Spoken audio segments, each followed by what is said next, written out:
अरुण बिहार के नवगछिया नाम के छोटे से मगर जीवंत गांव में रहता था। बचपन में वो पिता की घिसी हुई छैनी हथौड़ी थामे लकड़ी के बेढब टुकड़ों को देर तक घूरता, मानो उनमें छिपी कोई कहानी पढ़ रहा हो। गांव का हर घर उसकी किशोर कलाकारी का गवाह था। किसी के आंगन में झूला, किसी की रसोई में तख्त, किसी बच्चे की पढ़ने की मेज, लेकिन गांव की सीमाएं उतनी ही तंग थीं जितनी उसकी दुकान की टिन छत, जो हर मॉनसून में नए नए छेद उगा लेती। 23 साल का अरुण दिन भर आरी चलाता, रात को मां की बुझती चूल्हे की आंच में रोशनी ढूंढता। हाथ में मेहनत मगर जेब में चवन्नी अठन्नी ही बचती। फिर भी वो टिन छत के नीचे खड़े खड़े सपने देखता। एक उजली बड़ी फर्नीचर शोरूम, शीशे की खिड़कियां, इत्र सी महकती पॉलिश की खुशबू, जहां ग्राहक मोल भाव नहीं भरोसा लेकर आएंगे। हकीकत लेकिन ठोस लकड़ी से भी सख्त थी। खाली जेब, टूटे औजार, बीमार मां की दवाइयां और साहूकार लाला रघुनाथ की ताने। सपने से रुपए नहीं बरासते, दुकान बेच दे और मेरी आड़त में नौकरी कर ले। उसी सिलसिले में एक ठंडी सुबह रहीम चाचा, जो दूर दराज तक खुशबूदार मसाले बेचते थे, दुकान पर आए। उनकी आंखों में अनुभव का तेज था। उन्होंने मोटा डाइनिंग टेबल बनवाने का ऑर्डर दिया और कहा, हफ्ते भर में चाहिए, मेहनताना दोगुना दूंगा। अरुण की आंखों में पहली बार उम्मीद की तेज चमक लौटी। तीसरे ही दिन लकड़ी खत्म हो गई। बाजार में सागौन पर सर्दियों का टैक्स बढ़ा हुआ था। उसने लाला रघुनाथ से उधार मांगा।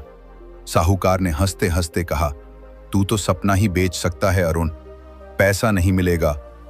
अरुण ने सिर हिलाया और नमी भरी हवा में साइकिल घसीटता हुआ घर लौट आया। उस रात मां की पुरानी चारपाई के पास बैठे बैठे उसने पिता की बात याद की।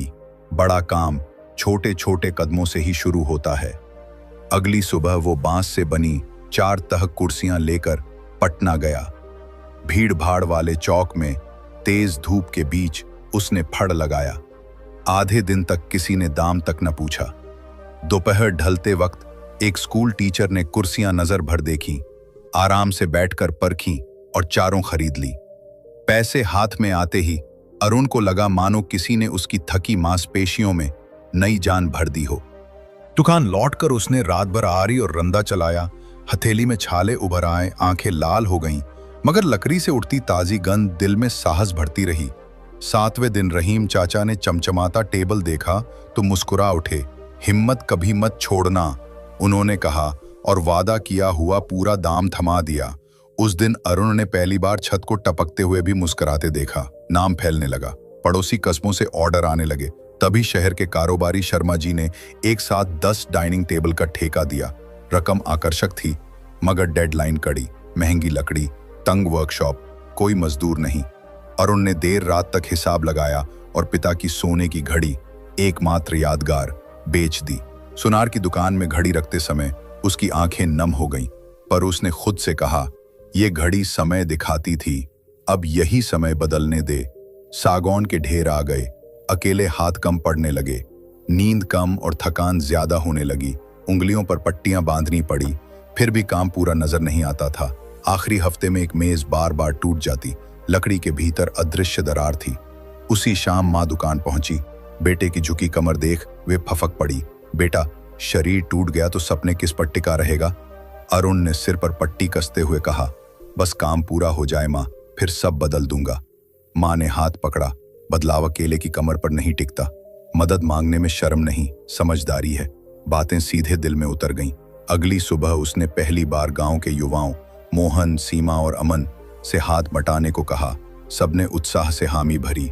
किसी ने घिसाई की, किसी ने पॉलिश मिलाई, किसी ने पैकिंग संभाली। उम्मीद की किरण अब सामूहिक रोशनी बन चुकी थी। ठीक समय पर 10 मेजें तैयार हो गईं। शर्मा जी नतीजा देखकर दंग रह गए। उन्होंने बिना गिने पूरा भुगतान थमा दिया और अगला ऑर्डर पक्का कर लौटे। इन पैसों से अरुण ने सबसे पहले दुकान की टपकती छत बदलवाई, नए औजार खरीदे और उन्हीं दोस्तों को नियमित काम पर रख लिया। नवगछिया के खेतों में सेकंड हैंड ट्रक से लाई गई लकड़ी उतरती तो बच्चे तालियां बजाते। गांव में पहली बार किसी की मेहनत ने इतने लोगों को रोजगार दिया था। एक शाम तेज बरसात ने दुकान में पानी भर दिया। औजार भीगकर जंग की तरफ बढ़ने लगे। हाथ मलने से अच्छा अरुण ने लालटेन जलाई और लकड़ी के छोटे छोटे टुकड़ों से बच्चों के खिलौने बनाना शुरू किया। उसकी उम्मीद की लौ उसी लालटेन की रोशनी में झिलमिला रही थी। अगले दिन वो हाट पहुंचा।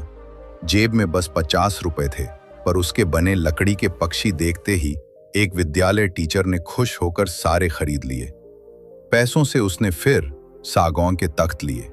कहते हैं लकड़ी जितनी मजबूत, हौसला उतना ऊंचा।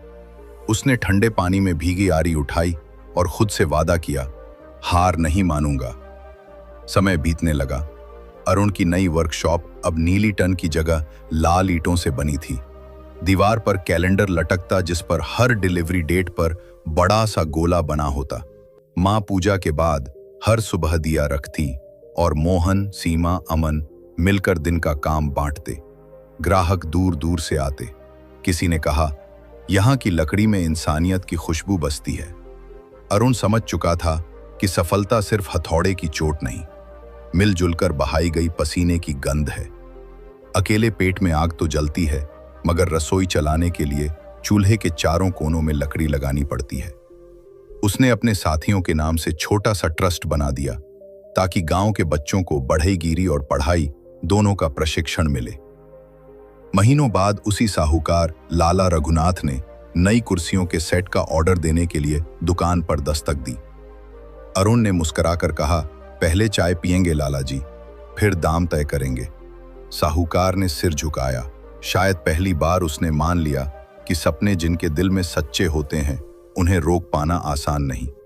इस तरह उस साधारण बढ़ई ने सीखा कि जुनून रास्ता है, मेहनत सीढ़ी है और साझेदारी वो हाथ है जो थकान के बावजूद कंधा थाम लेती है।